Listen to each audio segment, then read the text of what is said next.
নমস্কার বন্ধুরা, সাবিত্রী কিচেনে সবাইকে স্বাগত জানিয়ে আজকে আমার রান্নাঘরে নিয়ে চলে এলাম প্রায় 1.5 কেজি মতো লাল বিট। আর এই লাল বিটের কিন্তু প্রচুর গুণাগুণ রয়েছে। এখন তো দেখছি প্রায় প্রত্যেকেই এই লাল বিটের জুস খাচ্ছে।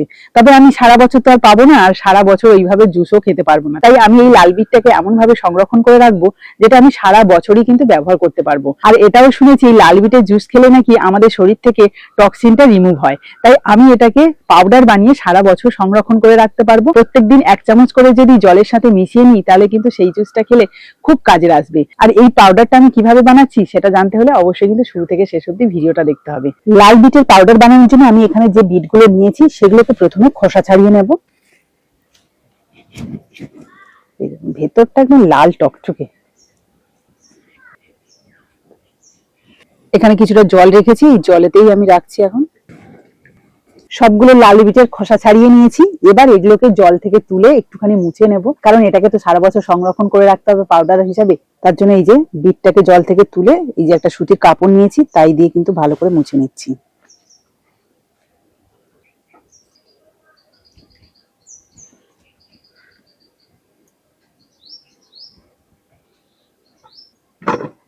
দেখুন লাল বিটের এত সুন্দর একটা কালার, যে আমি খোসা ছাড়িয়ে যে জলটাতে রেখেছিলাম সেই জলটার কালারটা দেখুন কতটা সুন্দর।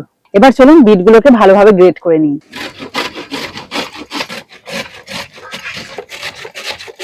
এই বিটটা যাতে তাড়াতাড়ি শুকনো হয়ে যায় তার জন্যই কিন্তু আমি এইভাবে গ্রেট করে দিচ্ছি। তবে আপনারা চাইলে কিন্তু এটাকে বটি দিয়ে বা ছুরি দিয়ে কুচো কুচো করেও রাখতে পারেন। দেখুন সবগুলো বিট ভালোভাবে গ্রেট করে নিয়েছি, আর কতটা পরিমাণে হয়েছে দেখুন, অনেকটাই হয়েছে। তবে এটা শুকনো হলে আরো কমে যাবে। এবার এই গ্রেট করা লাল বিট গুলোকে তো রোদ্দুরে দিতে হবে, তার জন্য একটা চালুনি নিয়েছি। এই চালুনিতে রোদ্দুরে দিলে কি হয় বলুন তো, খুব তাড়াতাড়ি শুকনো হয়ে যায়। এই যে এইভাবে কিন্তু আমি ছড়িয়ে দেব। এর মধ্যে আর কিছুই দিলাম না, জাস্ট এটাকে রোদ্দুরে ভালো করে শুকিয়ে নিতে হবে।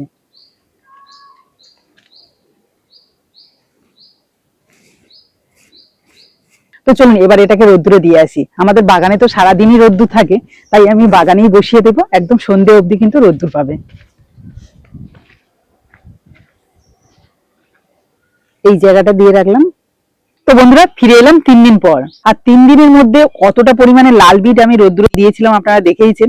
আর সেটা কিন্তু শুকনো হয়ে এই কটাই চলে এসছে। আর কেমন শুকনো হয়েছে দেখুন, একদম মুচমুচে। এই দেখুন ভালো করে এটাকে রোদ্দুরে শুকনো করে নিয়েছি, একদম মরমর করছে। এবার এটাকে কিন্তু মিক্সিতে গুঁড়ো করে নেব।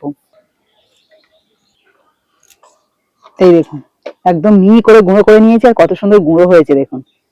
কারণ একদম মচমচে করে আমি শুকনো করেছি, তার জন্য কিন্তু গুঁড়োটা ভালো হয়েছে। এবার যেহেতু এটাকে সংরক্ষণ করে রাখবো তার জন্য একটা কাঁচের জার নিয়েছি। আপনারা চাইলে যে কোনো এয়ারটাইট কন্টেনারও নিতে পারেন, কোনো অসুবিধা নেই। ছোট জারেরই হাফও হয়নি, মানে বুঝতেই পাচ্ছেন যে কতটা কম পরিমাণে হয়। তাই একটু আপনারা যদি বানান একটু বেশি করেই বানাবেন। আর এটা কিন্তু গন্ধটা কিছুটা কফি কফি মতো লাগছে, আর এখানে কালারটাও কিন্তু কফির মতো এসছে দেখুন। এবার জলের মধ্যে গুলে আপনাদের দেখাবো কেমন হয়েছে কালারটা, এবং খেতেও কেমন হয়েছে। কি কুট্টুস, কুট্টুসকেও দেওয়া হবে নাকি? কেন তুমি একটু খাবে না? কুট্টুস কিন্তু খুব ভালো কথা মনে করে দিয়েছে। এটা যে শুধু খাওয়ার জন্য কাজে লাগাতে পারেন এমনটা নয়, কিন্তু এটা মুখে মাখার জন্যও খুব ভালো। অনেক ক্রিমেও কিন্তু এই লাল বিটটা ব্যবহার করা হয়। তো চলুন এখন আমি জলে গুলে খেয়ে দেখি। কিছুটা জল নিয়ে নিলাম। এবার আমি 1 চামচ মতো লাল বিটের গুঁড়ো দিয়ে দিচ্ছি।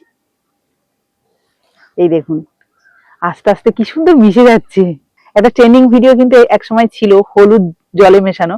তো এটা আমি বিটের পাউডার মিশিয়েছি। এই দেখুন কালারটা কেমন চেঞ্জ হয়ে যাচ্ছে। আমি ভালো করে মিশিয়ে নিই এবার। এই দেখুন পুরো লাল হয়ে গেছে জলটা, মানে 1/2 চামচ মতো মানে মেশালে ভালো হতো, এতটা দরকার নেই। শুধু এই জলটা খেতে যে কেমন লাগবে আমি জানি না, তবে আমার একটু মনে হচ্ছে যে একটু নুন দিয়ে খেলে, মানে বিট নুন দিলে মনে ভালো লাগবে। তার জন্য আমি 1/2 চামচ মতো বিট নুন দিয়ে দেবো। তো নুনটাকে ভালোভাবে গুলিয়ে নিয়েছি, এবার খেয়ে দেখি। হ্যাঁ খারাপ লাগছে না তো।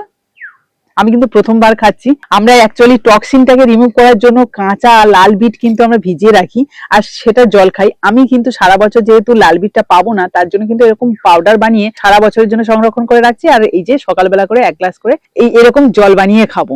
তো তার জন্যই বানানো, আপনাদের সাথে সেটা শেয়ার করলাম। আশা করছি এটাও আপনাদের কাজে লাগবে। কিন্তু জলের টেস্টটা কিন্তু বেশ ভালোই, খুব একটা খারাপ লাগছে না। আমাদের শরীরটাকে যাতে সুস্থ রাখতে পারি তার জন্য এটা খাওয়া, সেই ভেবেই কিন্তু এটা আমার খারাপ লাগছে না, ভীষণ ভালো লাগছে। একটু বিট নুন দেওয়াতেই আরো বেশি ভালো লাগছে। আপনারা চাইলে কিন্তু শুধু এটা খেতে পারেন, আর না হলে এর মধ্যে শসা স্লাইস করে কেটে সারা রাত ভিজিয়ে রেখে সেই জলের মধ্যে একটু জিরে মৌরি সেটাও কিন্তু ভিজিয়ে বা গুঁড়ো করে রেখে এর সাথে মিশিয়ে খেতে পারেন, তাহলেও কিন্তু শরীরটা ভীষণ ভালো থাকবে। আমি যেটুকু সোশ্যাল মিডিয়া থেকে জেনেছি আপনাদের সাথে শেয়ার করলাম। আর এই ভিডিওটা যদি আপনাদের ভালো লেগে থাকে তাহলে প্লিজ একটা লাইক করে বন্ধুদের সাথে শেয়ার করবেন। তো আজকের মতো টাটা, পরের দিন আসবো আবার একটা নতুন ভিডিও নিয়ে। ততক্ষণে ভালো থাকবেন, সুস্থ থাকবেন।